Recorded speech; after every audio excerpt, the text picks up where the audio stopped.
El silencioso mundo de celuloide de la cinesis.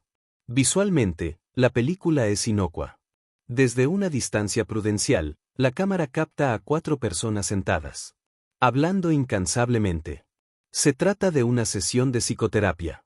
Los 2 hombres son psiquiatras que trabajan en equipo y las 2 mujeres son madre e hija. La hija es esquizofrénica. Al pasar la película en cámara lenta y en silencio, surge un esquema bien claro.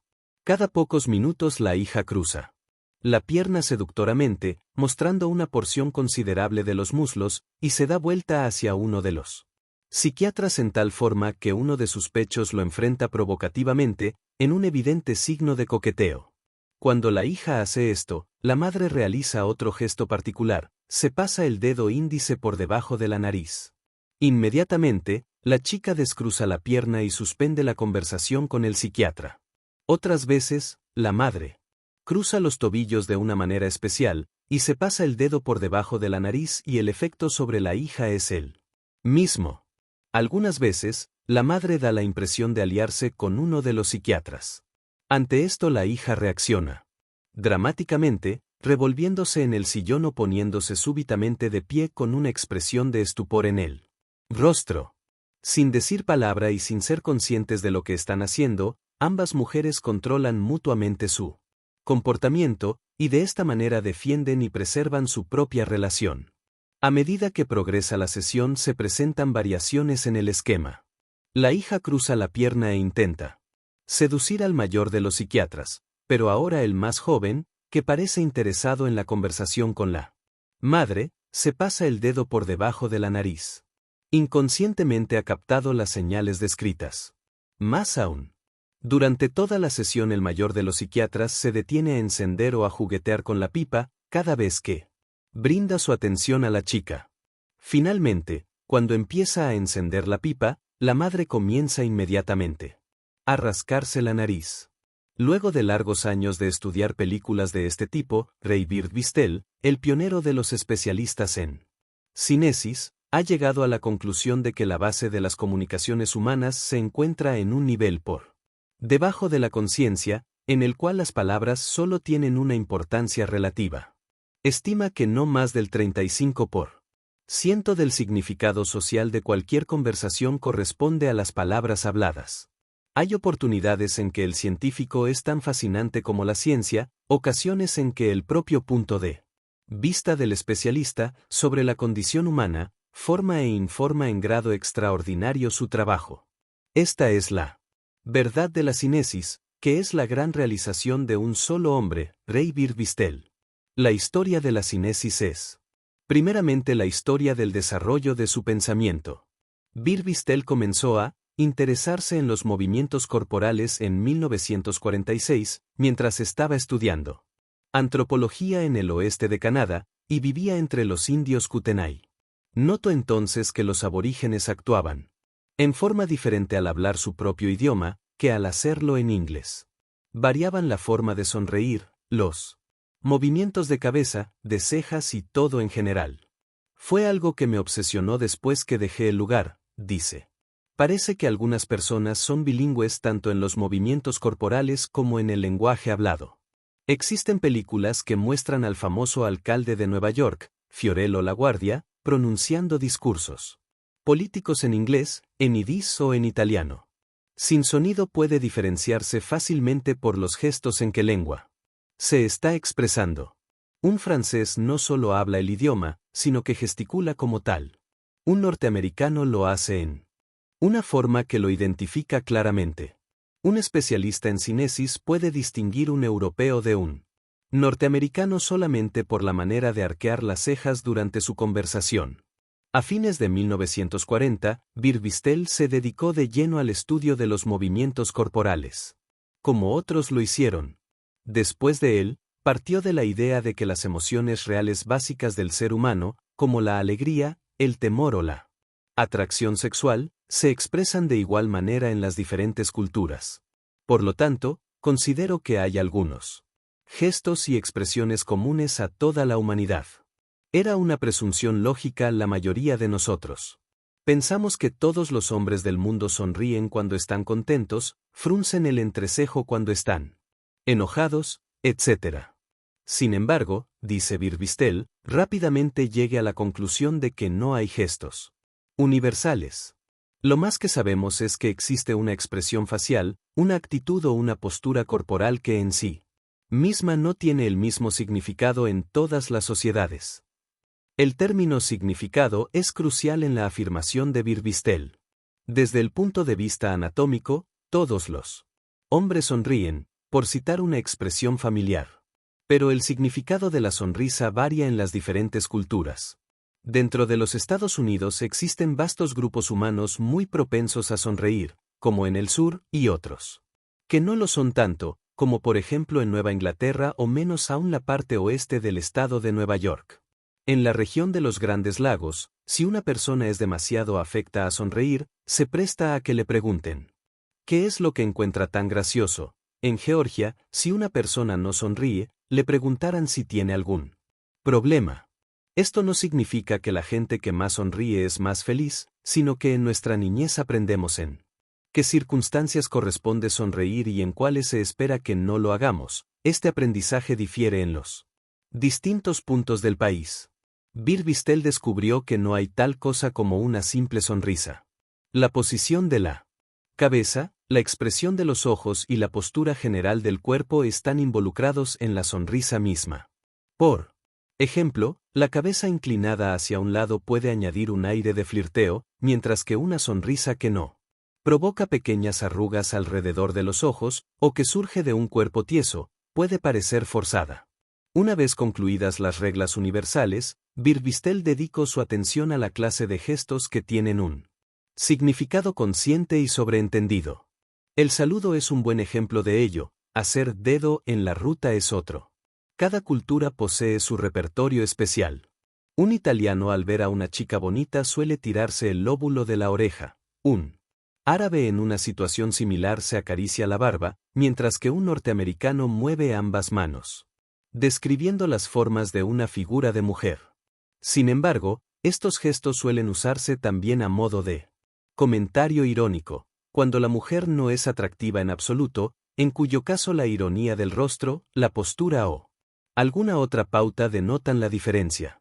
Del mismo modo, un soldado cuando hace la venia puede lograrla aprobación o el ridículo de su superior, tan solo por la manera de pararse, por la expresión de su rostro, por la velocidad o duración del movimiento de su brazo, o simplemente porque saluda en un momento inoportuno.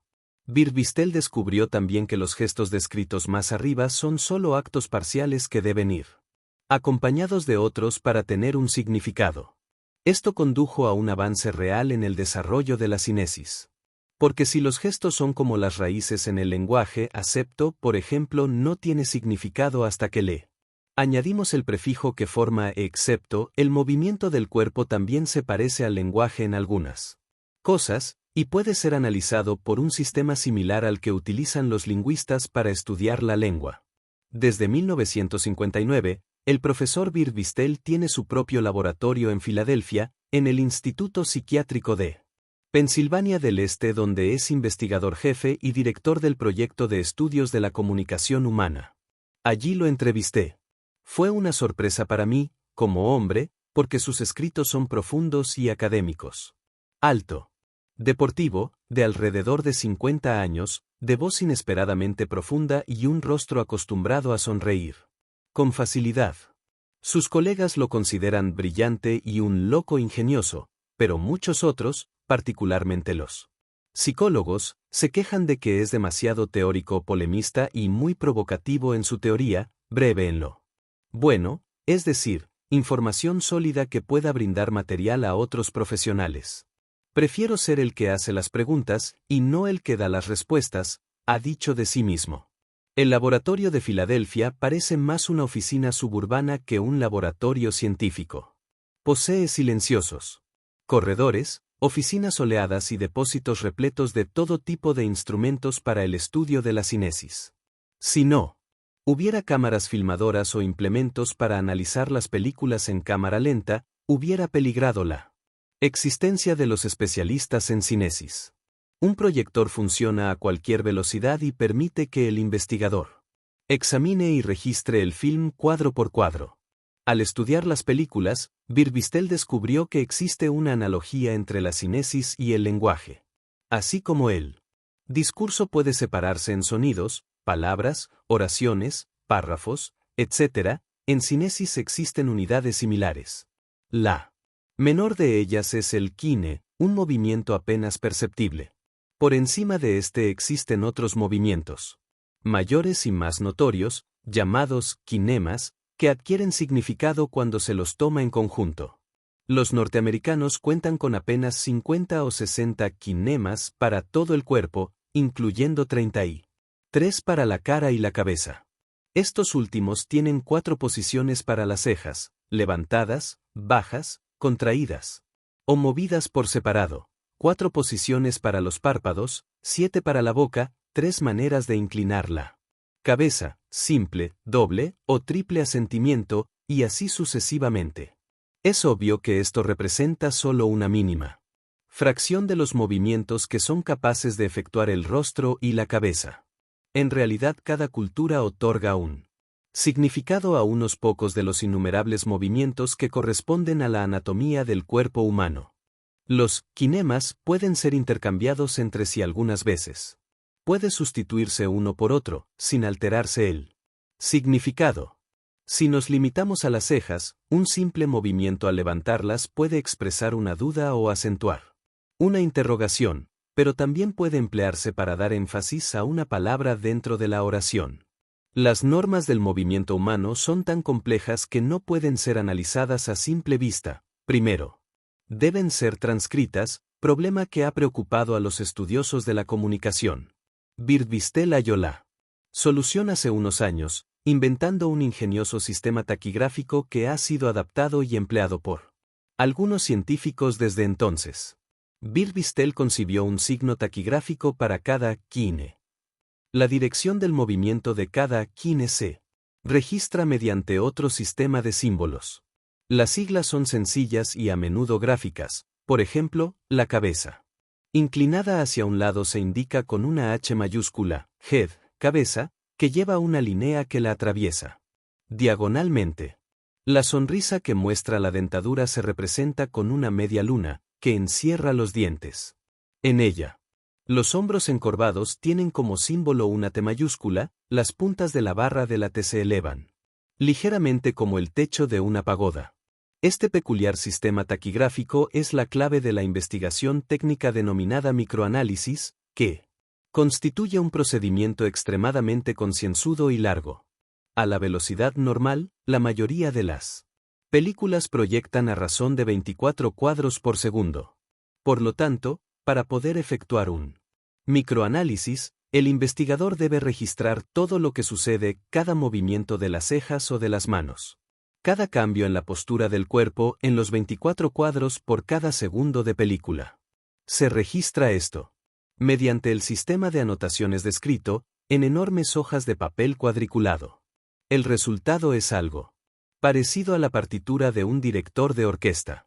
Birbistel me confesó que tarda 1 hora en analizar un segundo de película, y comentó, cierta vez noté que en una tarde había mirado 2 segundos y medio de película. 1008 veces. Una vez terminado el trabajo escrito, Birbistel verifica las regularidades, es decir, las pautas que se repiten una y otra vez. Es difícil encontrarlas.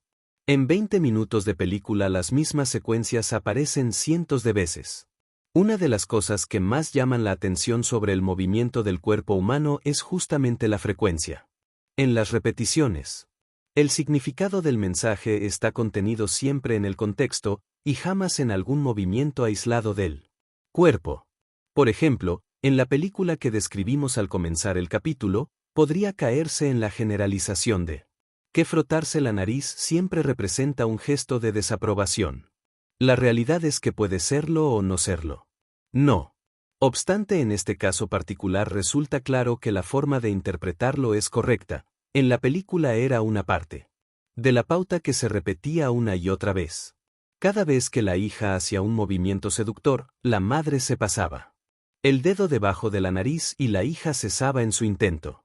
Nunca lograremos tener un diccionario sobre gestos inconscientes, porque el significado de ellos debe buscarse siempre solamente dentro del contexto general. No podemos afirmar que si una mujer se sienta entrelazando los brazos y cruzando fuertemente las piernas, indefectiblemente expresa que es inalcanzable.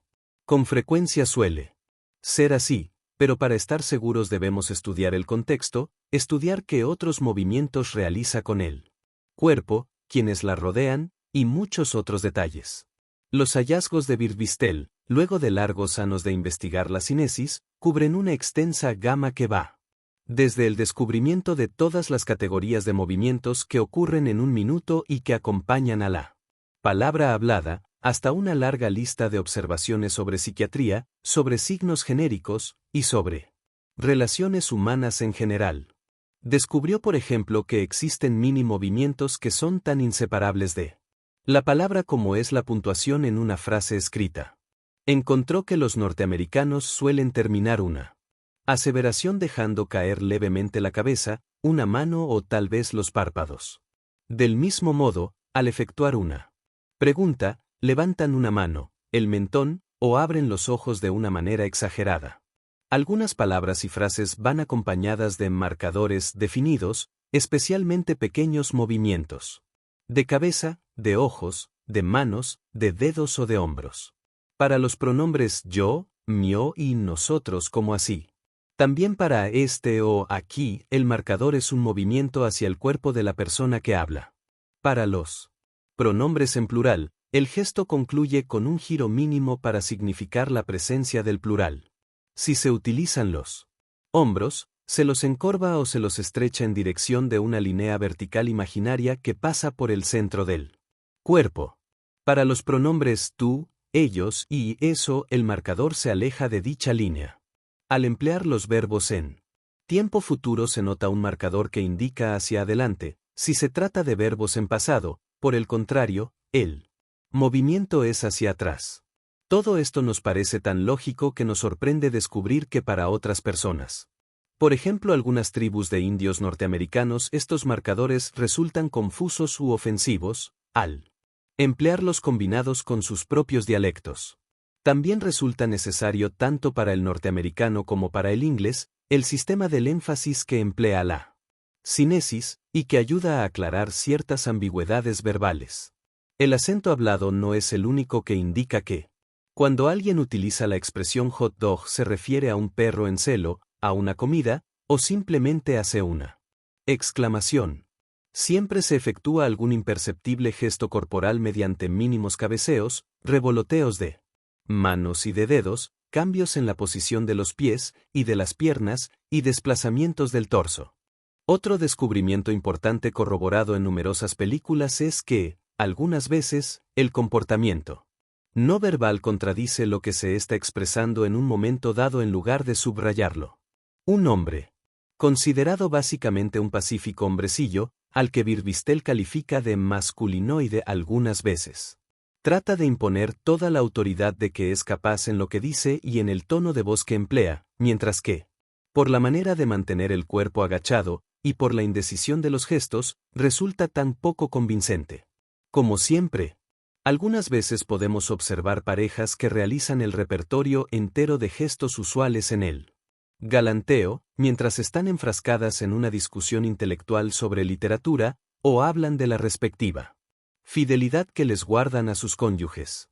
A la inversa, un diálogo fuertemente sexual puede no estar acompañado por el comportamiento del galanteo. En casos como este, la gente se siente más inclinada a creer en la presencia del componente no verbal, puesto que es más probable que éste se encuentre bajo control. Inevitablemente la investigación de la cinesis abre ciertos interrogantes. Como un movimiento del cuerpo puede comunicar si es tan mínimo e imperceptible que pasa inadvertido en la vida diaria y solo cobra significado al observarlo en cámara lenta. ¿La cámara lenta distorsiona la vida real? ¿Es posible que los especialistas en cinesis den por sentado movimientos que en realidad no existen? Resulta difícil creer que la gente pueda enviar y recibir mensajes, aun no verbales, sin ser consciente de que lo está haciendo. Pero hay demasiadas coincidencias cuando una secuencia de conducta se repite una y otra vez. Como en el caso de la película de la señora que se frota la nariz y siempre obtiene el mismo resultado. Tal vez, en el fenómeno normal de la atención exista una explicación biológica parcial. Los científicos están tratando aún de descifrar el misterio de la atención, el sistema de filtro del cerebro humano, que selecciona entre el vertiginoso caleidoscopio de sensaciones que recibimos, visiones, sonidos, etc. Las particulares, aquellas a las que el individuo presta atención, piensa sobre ellas y tal vez actúa de acuerdo con ellas. Obviamente vemos y oímos mucho más de lo que absorbemos en el sentido de que somos conscientes de ello. Interrumpa la lectura un momento y trate de registrar todos los sonidos que ha excluido mientras leía, todo lo que ha dejado de ver y que sin embargo se encuentra al alcance de su vista, todas las sensaciones, el respaldo del asiento contra su espalda, los pies sobre el suelo que usted ha estado ignorando. Las señales de las que no estamos conscientes, las que no llaman nuestra atención momentánea, aparentemente son debilitadas por el filtro o absorbidas, pero no analizadas. No obstante, poseen su impacto a un nivel subliminal y la investigación de la comunicación humana hace hincapié continuamente en este punto. Birbistel resumió para mí su particular punto de vista sobre la comunicación humana de la siguiente manera. Hace muchos años comencé a preguntarme, ¿cómo hacen los movimientos del cuerpo para representarlas palabras? Ahora me pregunto, ¿cuándo resulta apropiado el empleo de las palabras? Son muy adecuadas para enseñar o para hablar por teléfono, pero en este instante usted y yo nos estamos comunicando en muchos niveles diferentes, y solamente en uno o dos de ellos las palabras poseen alguna relevancia. Actualmente mi planteo es diferente, el hombre es un ser multisensorial. Algunas veces se expresa con palabras.